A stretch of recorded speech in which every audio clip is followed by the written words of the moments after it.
Hello, YouTube, and welcome to All Good on the Road.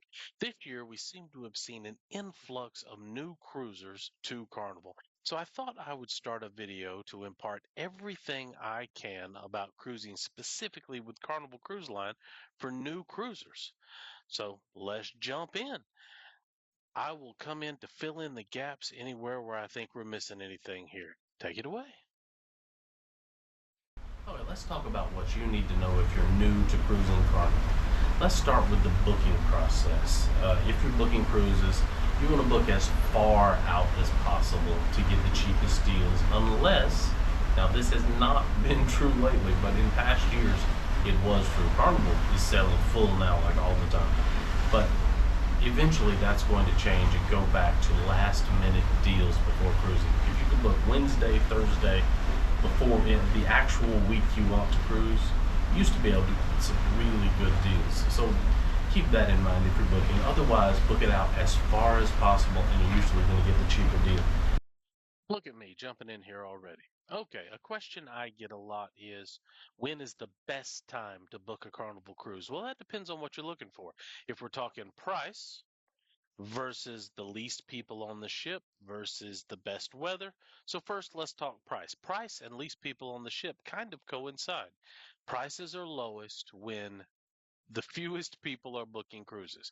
That's right after people go back to school, while kids are in school, not close to spring breaks, not close to summer, or not close to big holidays. I like personally January and February. People have in early to mid January, people have just gone back to school. They're not thinking about booking a cruise vacation. Attendance is low, prices are low. That continues right into February until the spring breaks start. Then you've got spring break season, and there's a little bit of a lull between spring break and when kids get out of school. That's April to the beginning of June. And then your cheap prices start again in September, right up until Thanksgiving when the Christmas season starts for people to cruise. Now, I love cruising in January and February. I think the Caribbean is wonderful that time of year. I don't think the water's too cold. I don't think the air's too cold, and the weather is great. I also like September, October, and early November. But you are pushing hurricane season then. But cruise ships usually go around hurricanes. Very seldom is that going to impact your cruise, but it may make the ship a little rougher. Now, price kind of coincides with that. The cheapest prices are going to be when people can't cruise, when it's inconvenient for them to cruise. When the kids were young, they were in school, we had to pretty much cruise on spring break and we paid a premium. Everybody else was on spring break with us. And even people who don't have kids often are not looking to take a vacation right after a big holiday. So if you can, that's the time to cruise. Now, as I was just saying there on the celebration, if you know you've got a particular week, you don't have any leeway back and forth as to what week you're going to do it. The kids are out of school this week, it's the only week we can do it. Then you want to book as far out as possible. That's pretty much going to be your cheapest time. Previous years, just before the cruise, you could get a really good deal. That has not happened since we've come back from COVID. Okay, let's talk about cabin location. If you're choosing a cabin on a ship, pay attention to what's above and below you. So as I was saying earlier, if you want to get to the buffet easy, you want to be on maybe deck 15 on the celebration since the buffet's on deck 16. What you've got to remember is where on deck 15 you're going to be. If you're going to be right under the Lido, they're going to have a party almost every night, runs till midnight, 12:30. It's just going to be bumping on top of your room. But if you were to say under the ladies' room between the Lido deck, between the buffet and the Lido pool, you wouldn't hear any noise above you. So just think about, look at what's above you, what's below you, and if you really think you're going to go to bed early or that would bother you early in the morning, people dragging chairs around the deck and things like that, go one more deck down, maybe think about 14 and go up to instead. Just think about placement. Pay attention to what's around you on the deck, above and below, and whether or not that's going to bother you. Most of the time we're up super late. Doesn't really bother us if we're moving around, but we have been in some locations, like on the Carnival Elation, where the exercise deck was right above us. At 5 a.m. every morning, there would be people just running above you, and every 30 seconds, someone would just boom, boom, boom, boom, boom across your roof. So yeah, think about what's above you, what's below you, what's on each side of you. You don't want to be right next to Circle C, something like that, if you're going to spend a lot of time in your room. Here I am breaking in again. Well, you might be asking yourself, how do I see where my cabin is and what's around it? Well, in Google, search Carnival ship name deck plans, and Carnival website has all the deck plans for their ship. So for my last cruise, the Carnival Celebration, I specifically wanted a cove balcony, but I didn't want to be in the wrong spot under deck six. So I chose 5367. I love cove balconies, by the way. Check out my video on my tour of my balcony room on the celebration. So I chose 5367, and you'll see it's right under the fun shops. They're not going to make a lot of noise. Never heard of them at all. But if you were on the other side of the ship, 5404, you'd be right under the Golden Jubilee. They're going to be playing music late into the night. Or if you were up here in, say, 5260, you're going to be right under the Fitness Club. Or 5226, right under the Grand Spectrum Theater. That's what I mean when I say pay attention to where you are on the ship. Now, my other choice when I'm not booking a cove balcony would usually be to stay on deck 15. I'd want to pick a room right under the Lido deck so I can walk right up to the buffet or right up to the Lido pool. Here I would pick something like 5423, 5419, but that's going to be right under the Lido deck. Early in the morning, you're going to hear chairs dragging around, things like that. If you can find a place on this map that is right under an area where there's not a lot of activity, that can really help you out if noise is going to bother you. Now, also keep in mind toward the center of the ship is going to be much less movement. And next time you're on a cruise, walk to the very front of the ship and feel the difference in how much the ship moves versus the center. If you have any issues with seasickness, you want to stay to the center and you want to stay lower if you can. Let's go back and look at this deck plan again. Do you see how sections of the ship are wider and sections of the ship are thinner? Those rooms are going to be about the same. But if you look down off your balcony, you're going to see life rafts under the section that is thinner. The section that is wider, you're pretty much going to look down and just see water. If that's important to you, pay attention to where your room is on this map. Let's take a moment and get really basic here and talk about the types of rooms on a cruise ship. They're going to be interior rooms with no window whatsoever, and they're the cheapest rooms on a ship. Then there's going to be ocean view. You're going to have a nice ocean view window. Then there's going to be a regular balcony. A balcony usually going to have a couple of chairs and an area you can walk out on. You can see those videos of a nice balcony room on my channel. They're going to have suites and extended balconies. And then they're going to have specialty rooms like aft back balconies, aft wraps, forward facing balconies. But that basically covers the types of rooms you can pick on a ship. I normally just go with a regular balcony. That's normally enough for me. But just so you know what kind of rooms you have to choose from. Then, after you've picked your room, you're going to tell them what kind of bed configuration you want. There are two twin beds in every room. They will push them together and interlock them to make them a full or almost a queen for two people. You let them know when you book your room. Then you're going to pick dining time. There are three types of seated dining on a Carnival cruise ship. Now, every night you can go eat at the buffet for free. You don't have to make a reservation or anything like that. But if you do sit down dining in what we call the main dining room, you have three choices: early dining, late dining, and your time dining. Now, with early and late dining, you're going to be assigned a table. You can have that same table every night. You normally will be seated with people you don't know, but you'll certainly get to know them well by the end of the cruise. Now, with your time dining, you can go eat whenever you'd like. You'll open up the Hub app. You'll tell them you're ready to eat. They'll put you in the queue, and then you'll go to your dining room to eat. I prefer now your time dining because I like the flexibility of being able to eat whenever I'd like. And I don't care if I have the same table and dining staff every night. If you want the same table and the same dining staff every night, you want to pick late or early dining. Now, early dining is going to start at 5:45. Late is usually going to start at like 8, 7:30, 8, 8:30. Keep that in mind, and you'll choose that next after you've picked your room. Now, after you've booked, this could change. It's changed in the past, but right now, 14 days, you're going to get to check in 14 days before your cruise. Now, that's midnight, 14 days before your cruise. As soon as the clock hits 11:59 to midnight, you're going to be able to check in on day 14. 14 days before your cruise. Now, this will allow you to choose a check-in time. As soon as you check in, skip everything else, click right on that check-in time. I'll put a little graphic here and show you. Check in for your cruise. The earliest check-ins go first. 9:30 is the earliest check-in available. 10 is the next.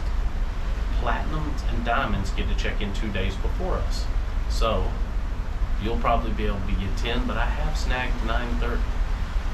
That's going to determine when you get to check into the terminal, not when you get onto the boat.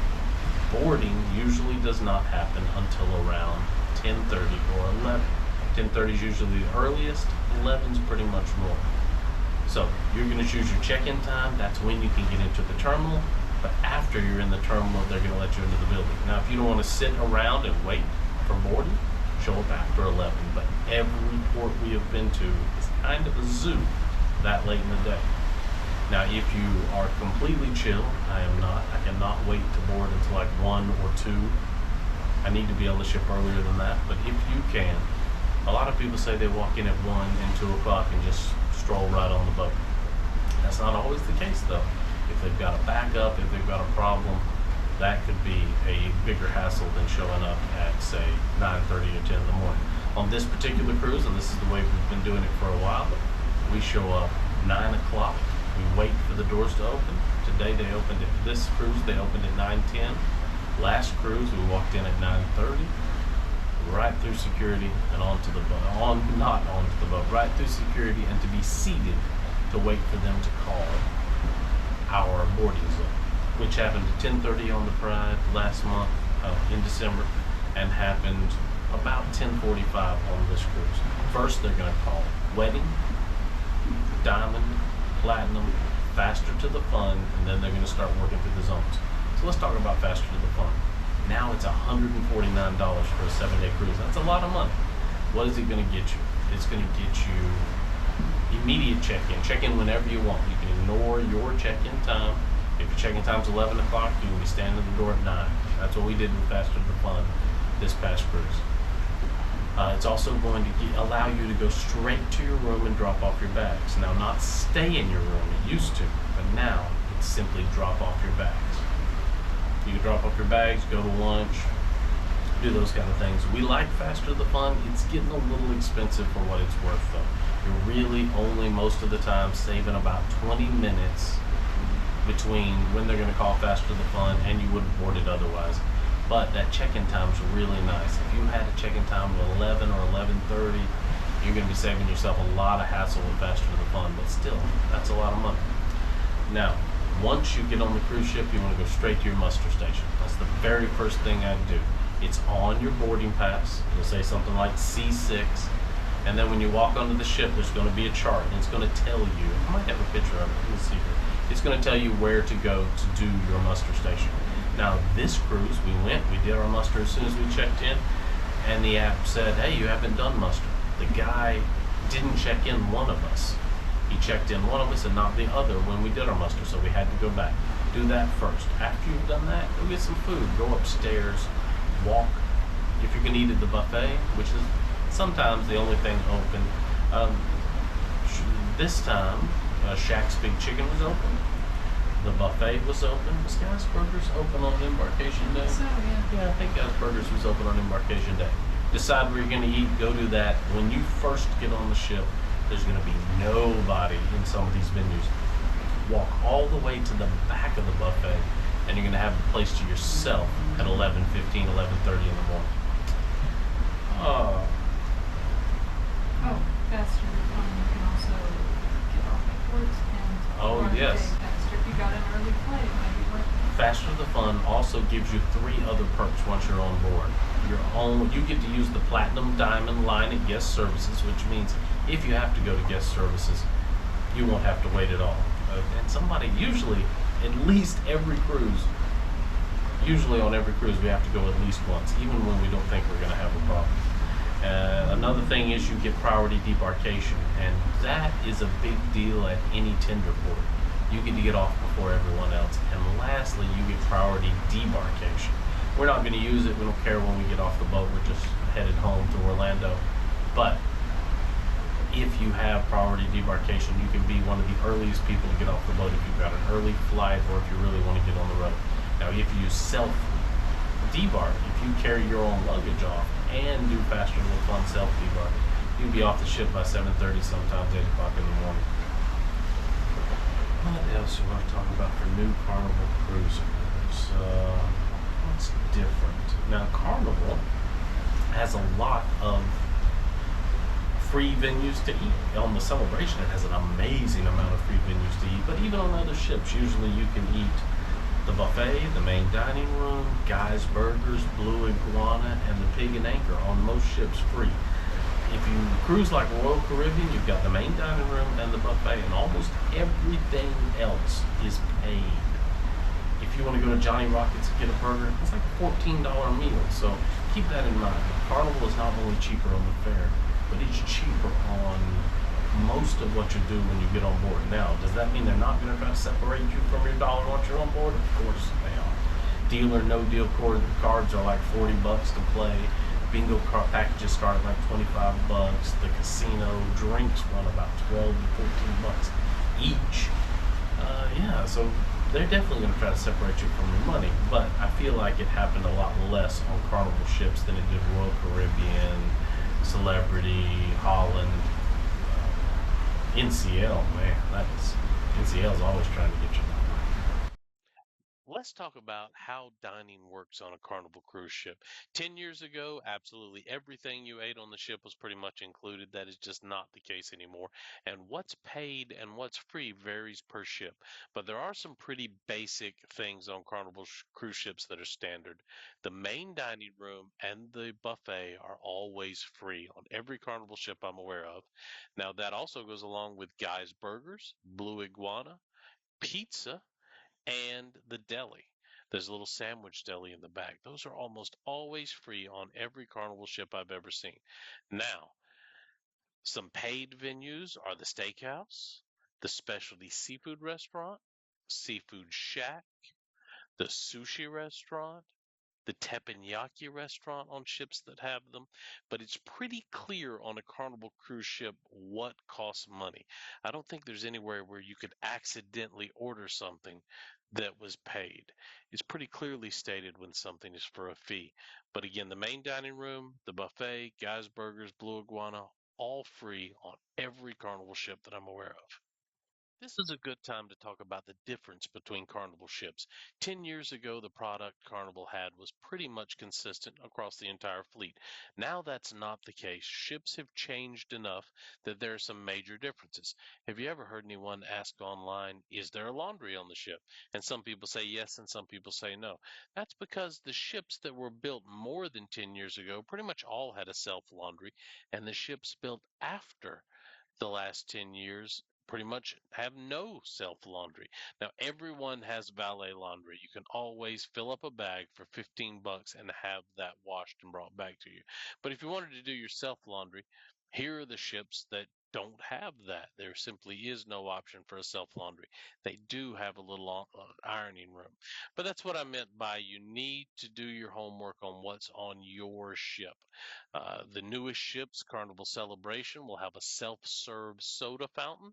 The older ships, pretty much the same ones that don't have laundry, the same ones that do have laundry, do not have something like a self-serve soda fountain.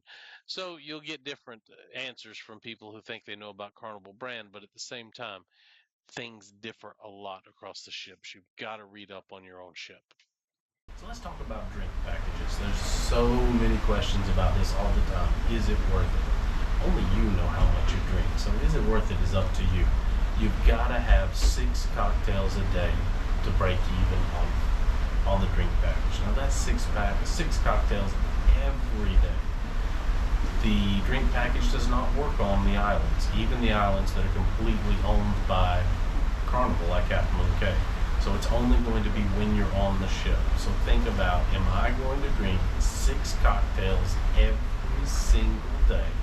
Even the days we only come back to port, even the days we only come back to the ship after the port at 6 p.m., 5 p.m.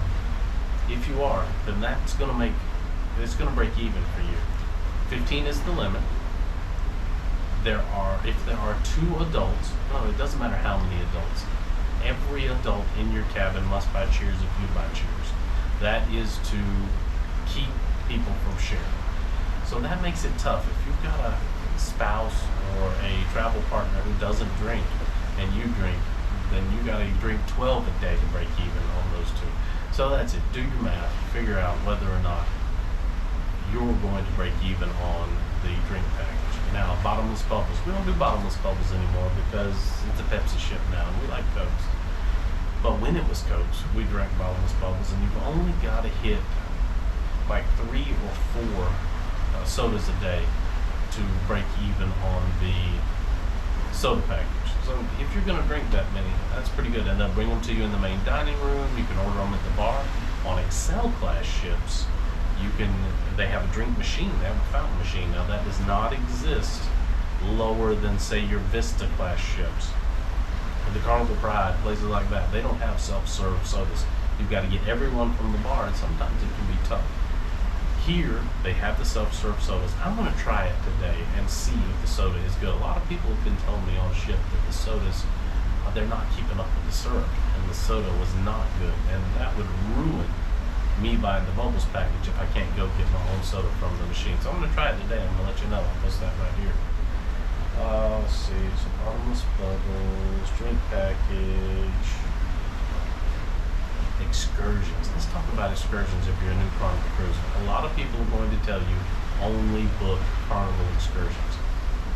There's an argument there. If you go on a Carnival excursion and something happens, a tire goes flat, a bus breaks down, they're going to make sure you get back to the ship, or they're going to fly you to the next port. But that comes with a cost. An excursion that's going to cost you maybe $170. When you get off the ship, that same excursion is going to be available for $40. Let's look. How much does it cost to go to Chochaban? Is that the way you pronounce it? Chochaban? What's that? Yeah. Let's look at what Carnival charges to take you there versus what this guy said he'd take us there for. So you can get, what is that, a quarter of the price, half of the price? Let's see, I'll put it up here after I do the calculations. When you get off the ship, every excursion that you could pay to take on the ship is going to be available. And it's going to be available for quarter of the price. The difference is, if their bus breaks down and you don't get back here in time, that's your problem to get to the next port or to get back home. Carnival will leave your butt here if you were not on their own excursion. So keep that in mind. Also, in theory, Carnival vets them a little bit. Yes, in some, we're not sure, but there is some assumption that Carnival vets their own excursions. You know that's not true. We know that's the case. Carnival has dropped excursions that have become too dangerous, or people have been hurt on, or don't get back to the ship consistently. So they are doing some vetting. So you are getting some amount of security by taking a Carnival cruise. But we had a delightful tour with that one guy who knew everybody on the island. We got off the ship in Grenada, right? In Grenada. We were just going to walk around and get back on the boat. This guy flags us down and says, hey, you want to take a tour? I was like, how much? And we negotiated $20 per person. We toured with him all day, $20 per person. There were other people on that same bus who paid $130 through Carnival to take that tour. And it was an amazing tour. He took us all over the island all day. I swear, somehow this man knew every single person on the island. It was amazing. We got to see jungles and monkeys, and we stopped at shops. It was really cool. And we paid $20, and people who bought it through the cruise paid $130. Just, your decision. Got to make your own choices there. Here's something you might want to know as a new Carnival cruiser. In a lot of ports, you don't need an excursion at all. So check out my video on Cozumel. We got off the ship, we walked around, there's lots of shopping, we had the fish pedicure, there's places to eat. There's quite a lot to do just walking around the port. Also, we like to walk outside Cozumel and shop outside the port. So there's a lot of options just getting off the boat and walking around. So excursions are awesome, and if you're into an excursion, take them sometimes. They're amazing. But if you just want to get off the boat and look around, most ports are going to have things for you to see just getting off the boat. Okay, let's talk about new to cruising Carnival. Shopping on board. Could you replace everything in your luggage if you lost it? Everything is here pretty much on the Carnival Celebration. Now on smaller ships it wasn't. The Carnival Pride, you couldn't get a dress shirt. Carnival Celebration you can. Now the dress shirt's going to cost you $70, but you could replace those things. So what to bring on board for different parties and things like that. On Celebration we're going to have the white party, the 80s party, the Motown party, the Evolution party. So you might want to bring a white outfit. You may want to bring an 80s outfit. A lot of people dressed up for the 80s. Those are pretty cool. But you can find out what's usually happening before the cruise by searching YouTube videos and sorting by upload date of your particular ship. And some cruise directors will have their own channels and Facebook pages, and you can check that and see what's available. When you book a cruise, pay attention to hidden fees. So they're not hidden, they're simply something you might not think about. Everyone understand tips. $16 per day per person are going to be added to your bill next to the second to the final day, the next to the last sea day. All of those charges are going to hit your bill. You can remove them if you want. That is highly frowned upon, but just understand that those charges are going to hit your bill. Don't let it be a surprise. And port fees. You're going to pay port fees and taxes on top of any cruise fare. So pay attention to that when you're booking. Know that inside 90 days you can very seldom get a refund or even transfer your cruise credits to another cruise. Inside 90 days you're kind of locked in. It's very hard to get a refund at all. But even now, Carnival less and less has refundable fares. So most of the fares you're going to book online are not going to be refundable at all. So your photos, when they take photos of you around the ship, those photos are running about $21 a single photo. That's usually an 8x10. When you're walking around taking photos, someone's going to come up to you and say, hey, you want to do some really nice specialty photos, some headshots? Those are really expensive. I think they run like $400 for a seating. So just make sure you understand the price if you agree to do something like that. They kind of work like a timeshare, I've got to admit. They kind of try to get you in to take the photos, and then they start talking about price. So you might want to make sure you know the price up ahead. Now the price ahead. Now the photos they just have set up on formal night, those are not extra cost. You get to choose whether you want those or not. And on ships like the Celebration, they're going to show up on your phone in the hub app. That does not happen on older ships. On older ships, they're going to put all the pictures in a particular place on the cruise. You're going to go look and decide what you want. Only the newer ships have the feature of showing the pictures on your hub app. So then you can decide if you want to buy them.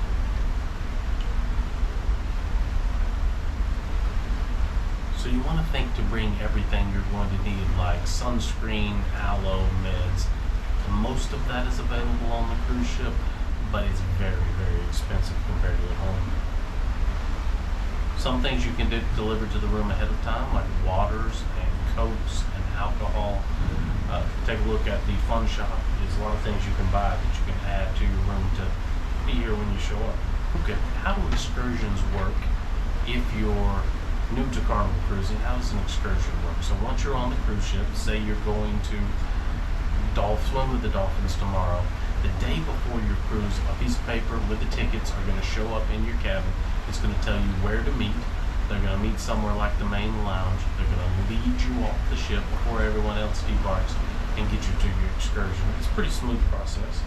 So almost all Carnival ships now have some specialty restaurants. The steakhouse, shebang, teppanyaki, things like that. Now those are going to be an extra fee. I think the steakhouse is running like 42 a person now extra. Teppanyaki is running 35 a person extra. Things like that. Actually, the steakhouse may be even up to 48. I'll post here how much extra the steakhouse is right now. But those are going to be paid venues. You can book them before the cruise and schedule them, or you can book them once you're on the ship and schedule them.